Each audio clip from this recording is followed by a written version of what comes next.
पृथ्वीसिदा ख्वाइदे ngakpani ख्वाइदे फजबनी दना हाइनरिबसिंगदि The Great Wall of China, Petra, Colosseum Chichen Itza, Machu Picchu, Taj Mahal, Christ the Redeemer harib singsini.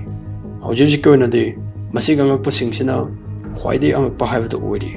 Masina taba ngaligai matamdagi angakpani dana khangnarakpa taredang khangnase. Number 1. The Great Pyramid of Giza. Masigi pyramid se Kristna pokringai 2561 BC dagi 2584 BC fawba chahi kunhumdoi changna sengba chagatkhibani.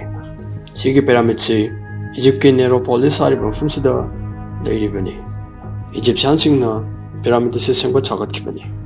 Ngasi fawbada pyramid se lengdana sum leiri. Number 2. Hanging Garden of Babylon. Babylon harib mafam se Iraq ke Nevi natraga Hila haina khangnariba mafamsida lei. Mafamsida leiriba garden se Kristna pokringai 600 BC da Babylon daliba praja natragana Assyrian singa sanamani. Adubu ngasi ngasidi Babylon hariba mafamsida niyoiba kanam khunakidre. Asumna hariba garden sisu Kristna pokla matungda ahanba century da mangta khre. Number 3. Statue of Zeus. Masigi Zeus ki statue se Kristna pokringai chahi chamri ka kuntra mangai mamangda semkibani. Aduga statue se thamliba temple duna chahi kun mathoi ka matungda semkibani. Masina mugri sare belebak tugi Olympia hariba mafam sida lei. Adubu masiga temple asing asidi thiba phangkidre. Katumdagino khangdaba maihok langpokna uful sana manghankre. Matumda wasidagi chahi lising amaga chamri muki mamangda. Number 4. Temple of Artemis. Masiga temple se anirak thokna sengmatkhi. Ahan badana Kristna pokringai chahi chamnga yankhaidani. Aduga ni subadana Kristna pokringai chahi chahunga kunundoi subadani. Masi Turkey da leiba selkak haina khangna mafam sida lei.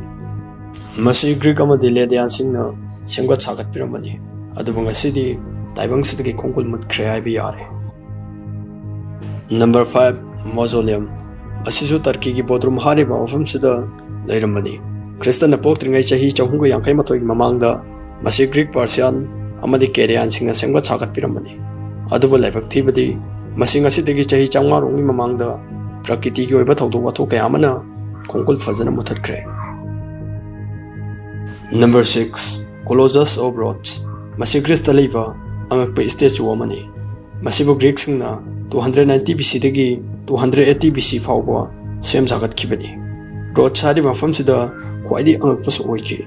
Asum tho tamana earthquake amana mabu 226 BC da tangkoi olanki. Number 7. Lighthouse of Alexander. Lighthouse se Egypt Alexandria hari mafam sida leirami. Masi semgatkiba matam se 280 BC dani. Sem sagatpada Greeks, Ptolemaic amadi Egyptian singna semgat sagatpani.